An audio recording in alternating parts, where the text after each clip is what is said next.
우리 인생이 이제 때로는 늘 행복하고 기쁘고 즐거운 일만 있으면 좋은데 인생을 살다 보면 어떤 일이 있습니까? 때로는 괴로운 일도 있고 좀 고통스러운 일도 있고 조금은 이제 스트레스 받는 일도 있고 힘든 일도 있고 막 그래요. 그렇죠? 그럴 때마다 우리가 이제 기도할 때 하나님께서는 어떤 하나님이시라는 거예요? 응답하시는 하나님이라는 거예요. 그래서 이제 우리가 사무엘상 이제 말씀을 이렇게 통해서 우리가 함께 은혜를 나눌 때 하나님께서는 여전히 일하고 계시고 또 우리의 기도를 들어주시고 응답하시고 계시구나, 이런 이제 사실들을 발견하고 깨닫는 그런 시간이 됐으면 좋겠습니다. 우리가 이제 겉으로 이렇게만 보면 웃는데 웃는 게 아닐 수가 있어요. 그렇죠? 이제 여러분들과 인사합시다, 막 인사를 해요. 근데 막 웃고 있지만 그 속은 그렇지 않은 경우가 있을 수 있어요. 그렇죠? 웃는 게 아닐 수 있다. 그래서 이제 그것은 이제 누구만 알 수 있냐면 하나님만이 하실 수 있고 하나님만이 감찰하시기 때문에 하나님께서 치유해 주셔야 되는 줄 믿습니다. 그래서 날마다 하나님의 은혜가, 응답하신 하나님의 은혜가 우리 삶 가운데 있게 되기를 축복합니다.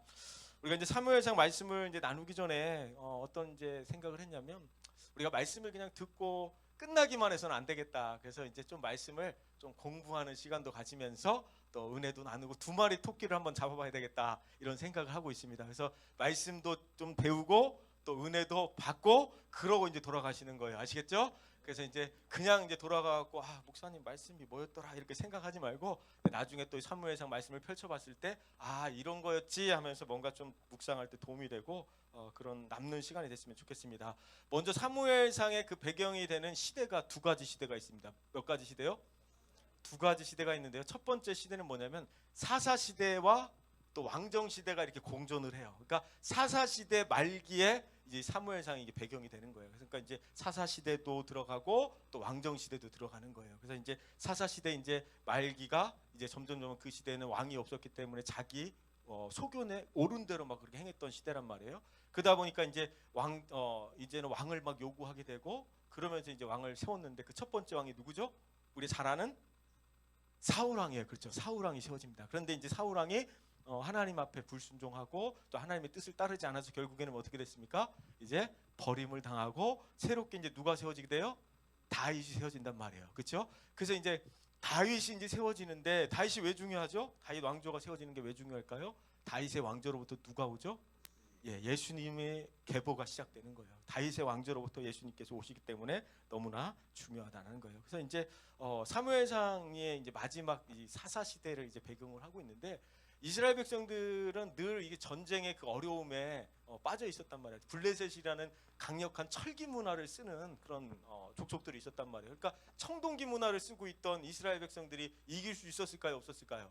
늘 진단 말이에요. 늘 괴롭힘을 당하고. 그래서 이제 보니까 이제 우리가 잘 아는 블레셋에는 어떤 장수가 있었어요. 옛날에 우리가 보면 나중에 가게 되면 골리앗과 같은 참 훌륭한 장수들도 있고, 또 왕들이 이렇게 보니까 막 앞에서 진두지휘를 하는 거예요. 나를 따르라 하면서 막 이렇게 백성들을 이끌고 전쟁을 막 가서 승리하고 막 이런 걸 보니까 이스라엘 백성들이 어떤 생각을 가졌을까? 우리는 왕이 없어서 맨날 이렇게 지는가 보다.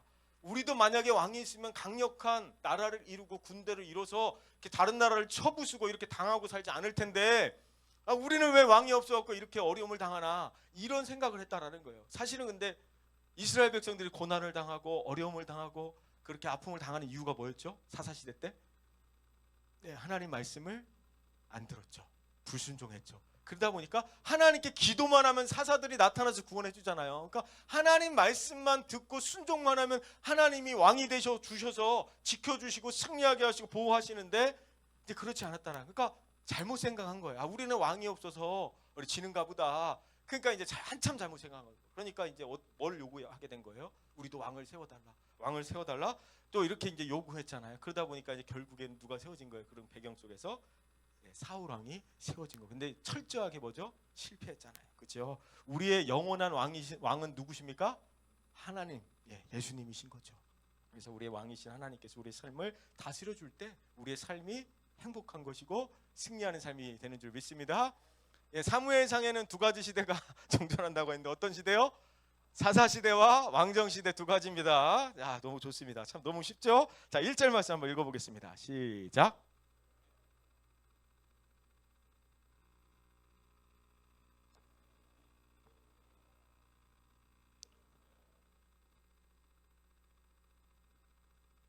시작부터 족보로 시작해요. 족보. 그렇죠?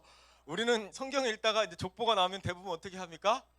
별로 눈여겨보지 그렇구나 그냥 넘어가 버려요. 근데 그렇죠. 근데 나름대로 이렇게 족보가 있다라는 것은 의미가 있다라는 거죠. 그러니까 사무엘상의 시작은 엘가나, 그러니까 사무엘의 아버지가 되는 엘가나라는 사람이 족보로 이제 시작이 되는데, 족보가 길게 이제 기록되었다라는 것은 그 집안이 뭐죠? 족보가 쫙 나열됐다라는 그 집안이 어떤 집안이라는 거예요. 뼈대 있는 집안, 명문가, 뭔가 이제 괜찮은 집안이라는 걸 보여주는 거예요. 그래서 우리 옛날에 어른들이 있으면 야 족보 있냐 막 족보를 엄청 따졌단 말이에요. 족보 있는 집안이야 막 그랬단 말이에요. 그래서 저도 이제 어릴 때 들어보니까 뭐 김해 김씨의 뭐 김수로 왕의 뭐 충무공파의 뭐 몇 대 손을 하겠는데 기억도 안 나요. 하여튼 막 그래요. 막 족보가 있단 말이에요. 각자 집에 가보시면 족보 있죠? 예, 족보 없는 집은 좀 이렇게 우리가 이렇게 조금 그런 집이구나, 족보가 없는 집이구나. 그래서 이제 어릴 때 무슨 김씨냐 아니 못 이냐 했을 때 좀 이상한 성씨가 있으면 야 너는 상것이다 막 이러면서 이제 놀리고 그렇게 막 놀던 기억이 납니다. 나는 이제 왕족이다 막 이렇게 하고 놀던 기억이 나는데, 이제 족보라는 거는 굉장히 이제 의미가 있고 그 집안의 어떤 가문을 나타내주고 보여줄 수 있는 의미가 있다는 거죠. 그런데 우리가 이제 1절 말씀을 보니까 에브라임 사람 엘가나라고 해요. 그렇죠? 근데 이제 보통 제사장은 어느 지파에서 하죠? 우리가 알기로는 레위 지파잖아요. 그렇죠? 근데 여기서 이제 이런 생각을 해볼 수 있잖아요. 에브라임 사람 엘가나라고 분명히 여기서 1절에서 했는데 엘가나의 아들은 사무엘은 어떻게 제사장이 됐을까?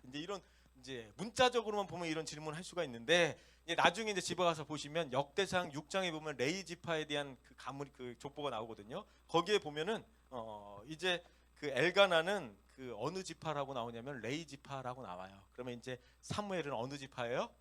레위 지파라는 거예요. 그러니까 에브라임 지파가 아니고 어느 지파라고요? 레위 지파라는 거예요. 그래서 이제 그런 것들을 이제 찾아보면 알 수가 있고요. 근데 1절만 봤을 때는 그냥 에브라임 사람이니까 에브라임 지파인가 보다 이렇게 생각할 수 있지만 그렇지 않다. 왜냐하면 제사장은 레위 지파다. 그리고 이제 역대상 6장에 보면 그 레위 지파의 족보를 통해서 사무엘이 레위 지파 사람이거나 하는 거를 잘 보여주고 있고 또 그렇게 증거하고 있다라는 것을 보여줍니다. 자, 그러면 이제 2절 말씀 한번 선포하겠습니다. 시작.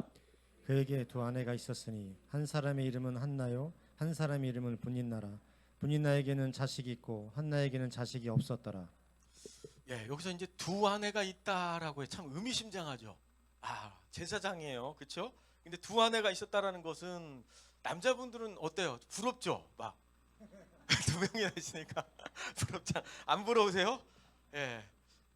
두 명 부럽진 않을 것 같은데, 성경에 보면 근데 우리가 이제 읽다 보면 성경에 아내가 많을수록 대부분 어떤 행복한 가정이 많았어요? 아니면은 아내가 많을수록 또 어떤 경우가 많아요? 서로 싸우고 질투하고 분쟁이 나고 하는 그런 일들이 많이 나타나는 것을 보게 됩니다. 그러니까 정상적인 가정을 이루기는 쉽지가 않다라는 거예요. 그렇죠? 우리가 만약에 하나님께서 아내를 여러 명 두고 사는 것이 하나님의 뜻이었다면 아담을 만들고 갈비뼈를 하나 빼고 또 빼고 또 빼고 다 빼고 머리카락도 뽑고 한 200명쯤 하나를 만들어서 거느리게 하고 살았을 거예요. 그게 하나님의 원리라면. 그렇죠? 근데 이제 우리가 잘 알다시피 아내가 많으면 많을수록 이게 뭐 경쟁도 있고 분쟁도 있고 한때 시기가 있고 온전한 가정을 이뤄가기는 쉽지가 않다라는 거예요. 그런 것들을 기억하시면 좋을 것 같고요. 근데 2절 말씀을 또 이제 보면 2절 말씀을 보면 이렇게 말씀하고 있어요. 우리 한번 읽어볼까요? 2절 말씀도 다시 한 번만 시작. 그에게 두 아내가 있었으니 한 사람의 이름은 한나요, 한 사람의 이름은 분인나라. 분인나에게는 자식이 있고 한나에게는 자식이 없었더라. 예, 우리가 이제 주목해야 될 단어가 두 가지 있죠. 분인나에게는 있고 한나에게는 없고. 그게 뭐죠? 예, 자식이 있고 없고. 너무나 이제 대조적이에요. 그죠? 누군가에게는 있지만 누군가에게는 없다는 것은 어떤 일일까요? 인생이 굉장히 속상한 일이잖아요. 누군가는 있는데 나는 없어. 저 사람은 있는데 나는 없어. 누군가는 집이 있고 누군가는 집이 없고 누군가는 차가 있고 누군가는 차도 없고, 막 이제 누군가는 있다는 게 나에게는 없다라는 것은 굉장한 상실감일 수 있고 굉장히 또 슬픈 일일 수 있어요. 그렇죠? 우리가 현실적으로 예수님을 잘 믿고 우리가 신앙이 있다고 하지만 우리가 예수님만 바라보고 천국을 바라보고 소망하며 그렇게 이 땅에 썩어질 것을 바라보지 않고 살아간다고 하지만 우리가 현실을 살다 보면 마음이 어때요? 나에게는 없는 것이 저 사람들에게 있어요. 어때요? 감사가 나옵니까? 아니요. 아, 저 사람은 이렇게 있는데 왜 나는 없지? 여기는 딸이 둘인데 나는 왜 없지? 여기는 아들이 둘인데 나는 왜 없지? 여기는 뭐 이런데 나는 왜 없지? 다 누구는 뭐 밍크 코트가 있는데 나는 왜 없지? 뭐 이런 경우가 있다고 해요. 그래서 어르신들이 이제 동창회 갔다 오면은 막 이제 밍크 코트가 와, 나는 없다 뭐 이러면서 막 서로 이제 막 싸우기도 하고 그런다는데, 누군가에게 있는 것이 누군가에 없을 때 참 그런 상실감이 분명히 있다는 거죠. 그래서 이제 이스라엘 민족에 있어서 이 자식의 개념이라는 것은 이제 하나님이 주신 기업이라고 생각했기 때문에, 하나님이 주신 기업이라고 생각했는데 그 기업이 없다라는 것은 하나님과의 관계가 끊어진 상태고 버려진 상태라고 이렇게 인식되던 시대란 말이에요. 그러다 보니까 이게 단순히 그냥 없다 이게 아니고 하나님께 버려진 존재구나, 이런 굉장한 이제 어떤 고통받는 일이라는 거였다는 거죠. 그러니까 견디지 못할 슬픔이 있었다는 거죠. 그러면 한나는 이제 그렇다 치고 굉장히 힘들고 어렵고 아프고 아픈데, 그럼 분인나는 어땠을까? 분인나는 한나가 없는 자식들이 많아요. 어땠을까요? 예? 이 없는데 나는 있으니까. 그런데 이제 한 가지 없는 게 있었죠. 뭐 자식은 있었지만 뭐가 없어요? 남편의 사랑이 없었다는 거예요. 우리 4절에서 5절 말씀 한번 볼까요? 자, 선포하겠습니다. 시작. 엘가나가 제사를 드리는 날에는 제물의 분깃을 그의 아내 분인나와 그의 모든 자녀에게 주고 한나에게는 갑절을 주니 이는 그를 사랑함이라. 그러나 여호와께서 그에게 임신하지 못하게 하시니. 예, 제사 드리는 날에 이제 가족들에게 제물을 나눠주는데 한나에게는 어떻게 줬다고요? 갑절을 줬다는 거예요. 갑절을. 그럼 뭐예요? 한나를 더 사랑한다는 거예요. 예수님께서 이런 말씀하잖아요. 재물이 있는 곳에 네 마음이 있다. 그렇잖아. 많이 줬다라는 거예요. 많이. 그만큼 또 이제 더 사랑했다라는 건데, 근데 우리가 잘 생각해 본 사랑의 속성은 어때요? 사랑의 속성은 한 곳으로 집중되는 속성이 있단 말이에요. 그렇죠? 그러니까 이럴 수는 없잖아요. 내가 이 여자도 사랑하고 또 저 여자도 사랑하고 또 이 여자도 사랑하고 지나가다 보니까 저 여자는 더 예쁘네, 저 여자도 사랑하고, 그런 개념이 아니란 말이에요. 그렇죠? 이 사람에게 마음이 가는 순간 어때요? 다른 사람에게 줄 것이 없어요. 그러니까 이만큼 줬으면 너는 이만큼 줄게, 이게 아닌 거예요. 내가 80%는 여기다 주고 20%는 여기다 투자하고 이런 주식 개념이 아닌 거예요. 사랑은 일방적인 속성이 있단 말이에요. 그러니까 남편의 사랑이 한나에게로 쫙 가다 보니까 분인나에게는 갈 것이 있어요, 없어요? 없다라는 거죠. 그러니까 어때요? 사랑이 결핍이 있었다는 거죠. 사랑이 결핍이 되니까 어때요? 남편의 사랑이 없으니까, 결핍되니까 사람이 독해지고 세지고 막 처음부터 그런 게 아니었을 거란 거예요. 그렇죠? 우리 인생을 한번 봐봐요. 우리 옆에 분들 한번 보세요. 우리 권사님들이 처음부터 세진 게 아니라고요. 에? 처음에부터 그런 게 아니에요. 말도 제대로 못하고 새색시 같았는데 참 이제 이것이 결핍되고 저것이 결핍되고 사는 게 결핍되고, 그러다 보니까 이게 세질 수밖에 없는 거예요. 세질 수밖에. 그렇죠? 독해질 수밖에 없고 세질 수밖에. 왜냐하면 먹고 살아야 되니까. 막 우리 권사님들 막 간증하면 자식들 먹고 살아야 되는데 어떻게 하냐고, 그렇게 살아야 되는데 막 그러면서 막 그랬던 분이 있는데, 그렇잖아요. 그러니까 성경에 보면 분인나가 막 한나를 착하고 막 기도해 어머니 한나를 괴롭히게 막 부분으로 나오니까 참 나쁜 놈, 나쁜 년 막 이렇게 좀 안 좋게 본단 말이에요. 분인나 하면 굉장히 막 안 좋게 본단 말이에요. 그렇잖아요. 근데 사실상 이 분인나도 굉장히 뭐예요? 불쌍한 여인이죠. 그래서 자식은 있었지만 남편의 사랑이 하나도 이렇게 부어지지 않은 채, 결핍된 채 그렇게 이제 살아가는 이 여인도 굉장히 사실은 뭐죠? 안타까운 여인이고 아픔이 있는 여인이라는 것을 알 수가 있어요. 그래서 분인나도 긍휼히 여겨야 된다는 거예요. 자, 우리 6절 말씀 다시 한번 선포해 볼까요? 시작. 여호와께서 그에게 임신하지 못하게 하심으로 그의 적수인 분인나가 그를 심히 격분하게 하여 괴롭게 하더라. 예, 한나를 이제 괴롭게 하는 문제는 임신하지 못하는 이제 문제와 또 적수인 분인나가 계속해서 괴롭혔다는 것을 알 수가 있습니다. 남편의 이제 사랑을 빼앗긴 채 이제 분인나가 살아가기 때문에 한나를 뭐 이렇게 시기하지 않을 수가 없죠. 그러니까 이제 더 괴롭혔던 것 같은데, 우리 주변에도 보면 이렇게 막 히스테리를 부리시는 분들이 있죠. 없어요? 직장 다니실 때 아마 다 경험해봤을 거예요. 막 히스테리를 부리는 분들이 있단 말이에요. 가정이나 직장이나 하여튼 그런 분들이 있어요. 막 나를 괴롭히고 힘들게 하고 이런 분들이 있는데, 이제 뭐가 필요한 거예요, 사실은? 사랑이 결핍됐기 때문에 그래요. 우리 분인나를 보면 잘 알잖아요. 그렇죠? 그러니까 사랑이 필요하고 관심이 필요하고 은혜가 이제 필요하고, 그러니까 이제 만약에 나를 괴롭히는 사람들이 있거나 힘들게 하는 분들이 직장에도 있고 교회 안에도 있을 수 있죠. 그런 분들이 있으면 어떻게 하라는 거예요? 사랑이 필요하구나. 그래서 밥도 사주고 기도도 해주고 선물도 하고 편지도 써주고 사랑한다라고 얘기도 좀 해주시고 그러면서 우리 옆에 사람들 인사해 볼까요? 사랑합니다. 예, 사랑합니다. 예. 예, 그렇게 또 사랑한다라고 말도 해주시고 이제 그렇게 하는 것 같아요. 이게 사랑한다라는 것도요, 이 훈련인 것 같아요. 저도 이제 부모님들이나 어머니랑 통화를 하잖아요. 전화를 가끔 하잖아요. 근데 이제 사랑해요 이게 잘 안 돼요.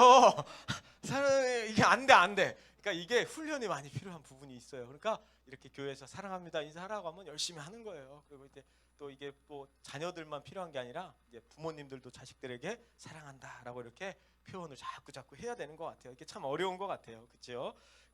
한나가 이제 말씀을 보니까 임신하지 못하게 하셨는데 이 임신하지 못한 것은 누구 때문일까요? 성경에 잘 보면 하나님이 임신하지 못하게 하셨다라는 거예요. 그렇죠? 그러니까 남편이 뭔가 문제가 있거나 아내가 문제가 있거나 그런 게 아니에요. 그렇죠? 그러니까 아무리 남편과 아내가 노력을 해도 안 되는 거예요. 왜냐하면 하나님이 뭐예요? 임신하지 못하도록 막으셨기 때문에 그런 거예요. 그러니까 하나님이 그렇게 하셨다라는 거죠. 하나님이 주시면 얻을 수 있는 거지만 주시지 않으면 아무리 인간적인 노력을 한다 해도 안 되는 거예요. 그래서 열면 닫을 자가 없고 닫으면 열 자가 없는 분이 바로 우리 하나님이라는 사실이에요. 그러니까 우리 하나님께 온전히 그런 것들을 어떻게 해야 된다는 거예요. 맡겨 놔야 된다는 거예요. 우리 인생이 하나님께 있기 때문에 그렇습니다. 그래서 우리 안에 풀리지 않는 문제들이 있다면 한번 잘 생각해 보는 거예요. 그리고 기도해 보는 거예요. 이게 과연 내 노력으로만 되는 문제인지 아니면 하나님이 반드시 열어줘야 되는 문제인지를 잘 생각해 보시고 그러면 이제 어떻게 하면 되는 거예요? 만약에 하나님이 도와주셔야 된다, 하나님만이 가능하다, 그러면 하나님께 간절히 매달리고 기도해야 된다는 거예요. 그래서 이제 우리가 한나는 근데 어떻게 생각했을까? 하나님이 임신하지 못하게 한 거야. 하나님이 임신을 못하도록 막고 있다는 것을 알았을까요? 몰랐을까요? 이거 하나님 뜻이구나 이런 걸 알았을까요? 몰랐을까요? 몰랐죠. 그러니까 이게 나의 문제라고 생각하니까 그러니까 이제 너무나 괴롭죠. 이거 나의 문제니까 내가 풀어야 된다고 생각하니까 굉장히 어렵고 고통스럽죠. 그렇죠? 근데 만약에 하나님의 뜻으로 인해서 막혀 있다라고 생각하면 하나님이 언젠가 풀어주시겠지라고 이제 우리가 그렇게 생각할 텐데 그게 아니라는 거예요. 그러니까 나의 문제라고 하니까 내가 이걸 해결해 보려고 하는데 그것이 잘 안 되니까 너무나 괴롭고 힘들었다는 것이죠. 근데 이제 시편 말씀에 보면 이런 말씀이 있잖아요. 30편 5절에서 6절 말씀을 보면 너희 길을 여호와께 맡기라 의지하면 저가 이루시고 내 일을 빛과 같이 나타내시리라 라는 말씀이 있어요. 그러니까 너희 길을 여호와께 맡기라라는 것은 어떤 의미가 있냐면 맡긴다라는 것은 뭐냐면 굴린다라는 의미가 있어요. 어떤 의미가 있다고요? 그러니까 하나님께 맡겨버린다는 걸 쉽게 생각하면 이거예요. 우리 볼링장 가보셨죠? 볼링장 한번 가보세요. 문화생활도 좀 하시고 기도만 너무 하시지 마시고 이게 볼링장이에요. 여기가 딱 레일이 딱 정확하게 이러네. 공을 이렇게 딱 던져요. 그러면 정확하게 가요, 안 가요? 똥창으로 빠진다고 거의 다 잘 못하기 때문에 그러니까 연습하거나 잘하는 사람들이 아니면 나는 가운데를 던졌지만 공은 저쪽으로 갈 때가 많아요. 그렇죠? 이제 그런 의미보다는 우리가 이제 맡겨버리면 공이 손에서 딱 떠나가는 순간 내가 그 위치를 조정할 수 있어요, 없어요? 그냥 내 손이 떠나가는 순간 이제 내가 할 수 있는 게 없어. 그러면 어떻게 그냥 맡기는 거야. 가운데로 가라. 똥창으로 빠지면 안 된다. 이렇게 그냥 바라보는 거잖아요. 그러니까 하나님께 맡긴다는 것은 우리가 하나님께 쫙 공을 뭐예요? 굴려드리는 거예요. 그럼 우리가 할 수 있는 게 없는 거예요. 그렇죠? 우리의 문제를 어떻게 하는 거예요? 이렇게 쫙 굴려버리면 우리는 할 수 있는 게 없어요. 그렇죠? 그럼 하나님께 기도만 하면 되는 거예요. 근데 이제 내가 이걸 막 계속 붙잡고 있으니까 어때요? 이거 내가 뭔가 잘해야 될 것 같고 정확하게 해야 될 것 같고 완벽하게 해야 될 것 같고 막 그러다 보니까 막 이게 막 더 잘할 수 있는데도 잘 못하는 경우가 있죠. 그러니까 인생을 하나님께 맡기라는 거예요. 아멘. 그럼 우리 모든 문제를 하나님께서 이루시게 되는 줄 믿습니다. 아멘. 자, 우리 인생의 문제를 해결해 주시는 분은 이제 하나님이신데 지금 이제 한나가 살고 있던 시대는 어떤 시대라고 그랬죠? 사사 시대. 자기 소견에 옳은 대로 행했던 그 시대란 말이에요. 그래서 이제 죄악이 가득한 시대에 한나의 태를 닫으셨다는 것은 하나님의 계획이 있다라는 걸까요? 없다라는 걸까요? 있다라는 거예요. 뭔가 하나님이 이 암흑 같은 이 시대에 뭔가 한나를 통해서 하나님의 원대한 계획과 꿈을 펼쳐가시려고 지금 준비하시고 계획하고 계신다라는 거예요. 그게 바로 뭐예요? 사무엘이라는 아들을 예비해 두셨잖아요. 그래서 사무엘을 통해서 영적인 지도자를 예비해 두셨잖아요. 그렇죠? 하나님의 이 특별한 계획이 있고 이 한나를 통해서 엄청난 계획이 있어요. 이스라엘 민족을 변화시킬 엄청난 계획이 있는데 이 한나가 이 계획을 알아요, 몰라요? 처음에 몰랐단 말. 모르니까 힘든 거예요. 이 사실을 알았다고 하면 아이를 못 갖는 것 때문에 괴로워하지 않았다라는 거죠. 그러니까 이제 우리가 해야 될 일이 뭐냐면 하나님의 뜻을 구하는 거예요. 막 문제 때문에 너무 힘들어하지 말고, 자식이 막 속을 썩인다고 힘들어하지 말고, 뭔가 하나님의 뜻이 뭘까? 이 자녀를 통해 이루신 하나님의 계획이 뭘까? 이 믿지 않는 남편, 나를 핍박하는 남편, 이 남편을 통해서 이루실 하나님의 원대한 꿈은 무엇인가? 하나님의 뜻을 알면은 풀어지는데, 그것을 모르니까 뭐예요? 괴롭죠.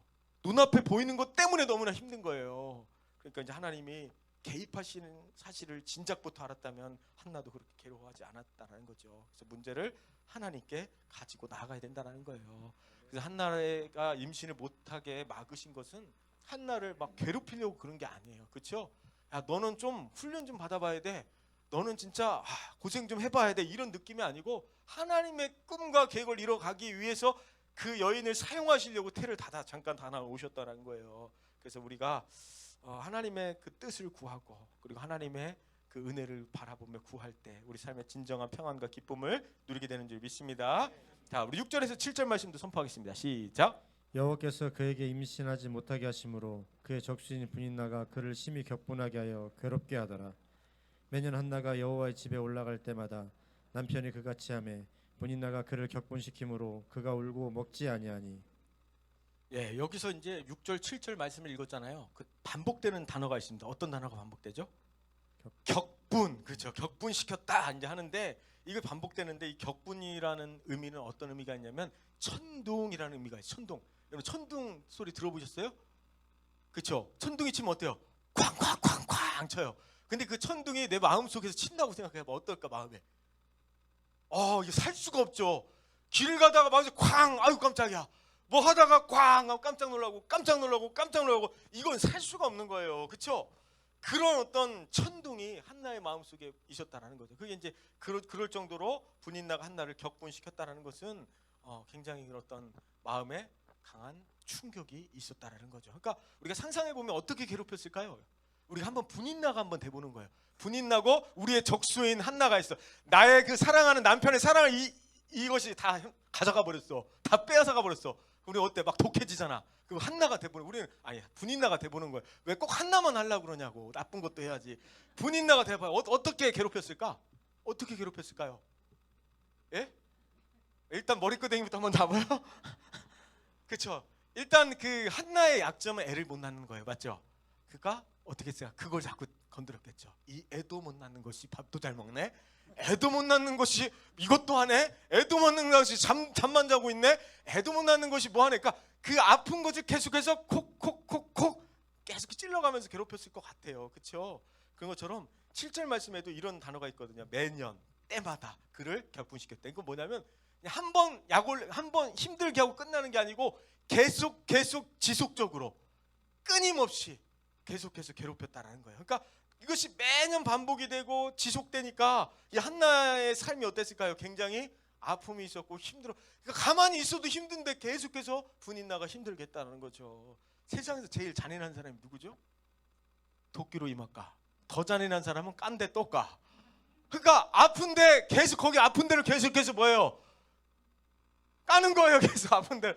그래도 아파 죽겠는데 거기를 그렇게 계속 까는 거예요. 아픈 상처를 이제 계속해서 이제 건들고 괴롭히니까 가슴 아픈 일이 반복되어지니까 결국 한나가 어떻게 되냐면 울면서 먹지 아니하였다라고요. 먹지 아니하였다라니까 단순히 아유 나 삐져서 안 먹어 이런 개념이 아니고 이제 뭐 어떤 상태까지 간 거냐면 나 차라리 그냥 죽어버리겠다 이런 단계까지 간 거예요. 그러니까 마음이 힘들고 막 어려우니까 참 우리도 막 인생을 살다 보면 그냥 죽었으면 좋겠다 이럴 때 있어요 없어요 솔직히. 우리가 예수님 믿지만 있어요 없어요? 손 들어보시오 얼른 그런 거.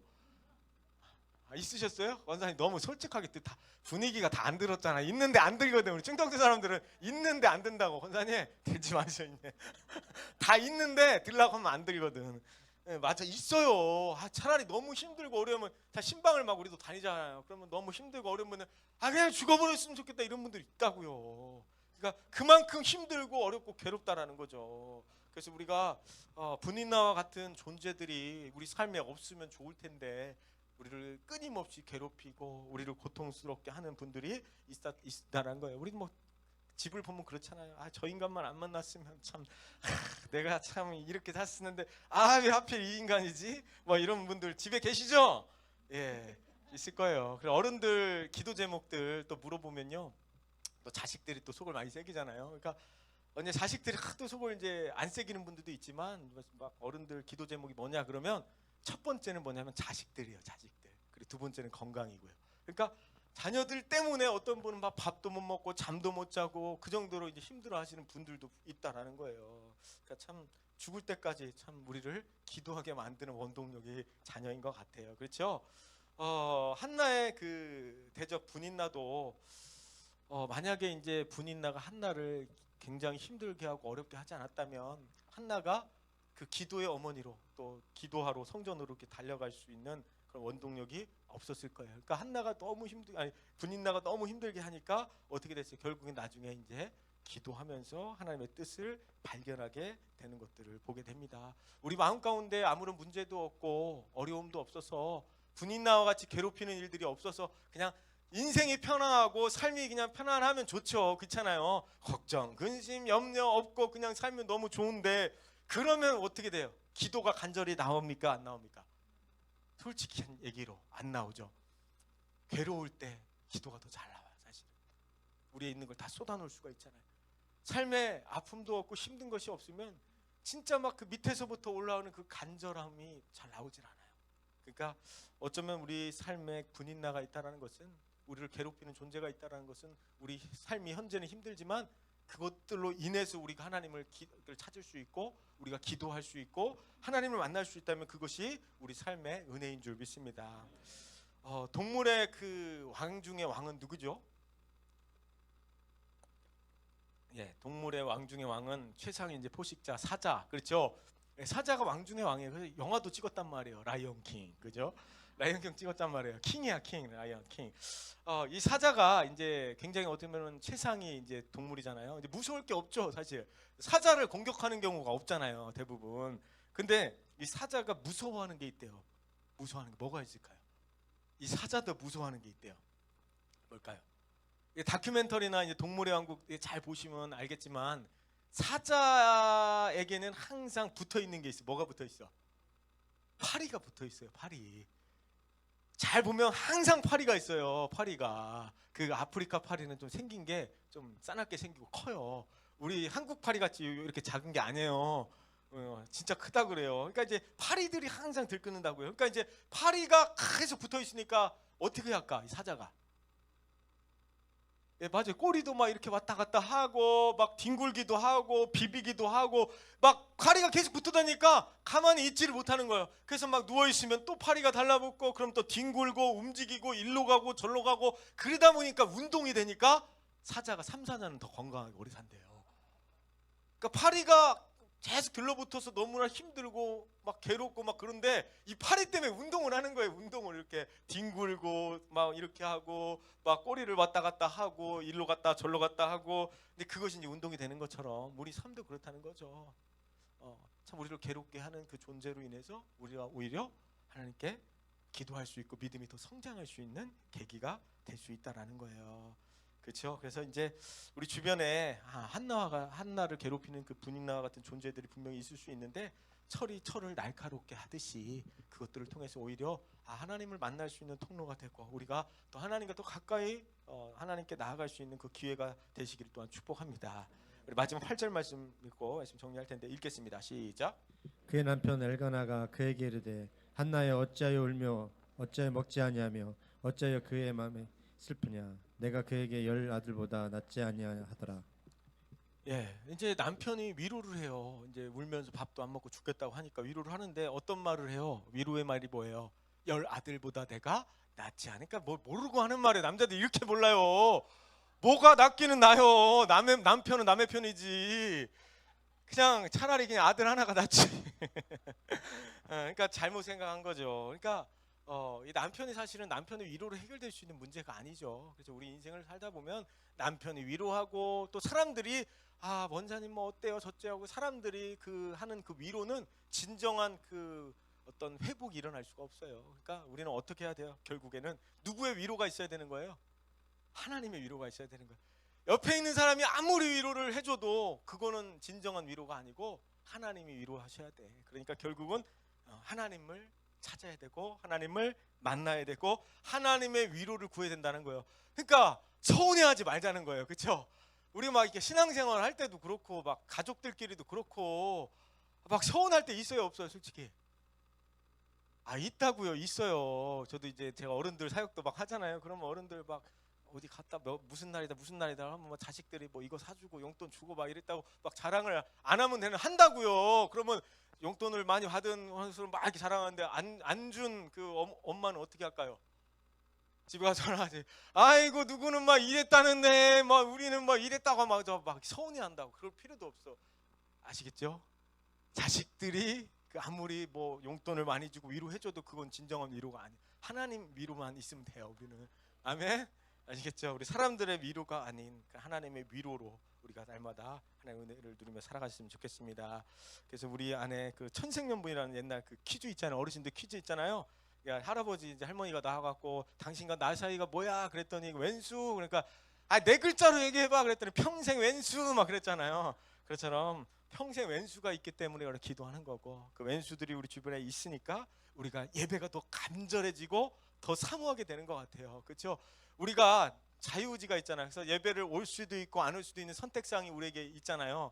근데 만약에 이제 그런 자유함 가운데 오는 것과 남편이 막 맨날 못 가게 하는데 그거를 막 뚫고 나오는 분하고 어떤 분이 더 간절할까요?